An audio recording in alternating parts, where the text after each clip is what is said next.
if you hold Bitcoin, any counter narrative to Bitcoin you perceive as like a threat to your bottom line. And so I think there was that early tribalism. I think that's going away now. I think people realize that like if you want the the ecosystem is going to have to succeed. Just like there couldn't be a world where there's only one successful internet company, it's almost inconceivable that there's a world where there's only one successful blockchain or only one successful DeFi. It's just inconceivable. It's either the space is going to succeed or it's not. And I think people are realizing that the space is going to succeed. I think XRP occupies a unique niche kind of between Bitcoin and Ethereum. XRP is the first blockchain built on any, that wasn't a clone of Bitcoin or Bitcoin itself. Dates back to 2012.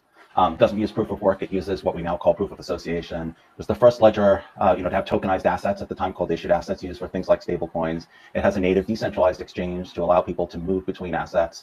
I think the value proposition of the XRP ledger for XRP is a curated set of financial primitives. So rather than the sort of free-for-all of platforms with smart contracts or the very, very limited functionality of something like Bitcoin, the XRP ledger has a set of financial primitives to provide, useful services. We see it as a public good. We see it as something that you sort of can't partition off or own. And these features include things like escrow, decentralized identifiers, decentralized exchange, and so on. And so it's a platform for enterprises to do business. So XRP has a unique position on the XRP ledger. It's the only asset that you can use to pay fees. It's the only asset that everyone can hold. It's the only asset without a counterparty.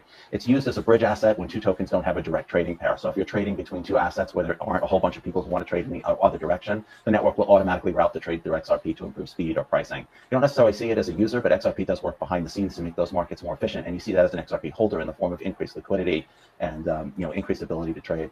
Looking ahead in 5 years' time, where do you both see XRP ultimately fitting into the global financial stack? I think what's going to happen is over the next couple of years, that institutional adoption is going to make possible a mass retail adoption. I think you're going to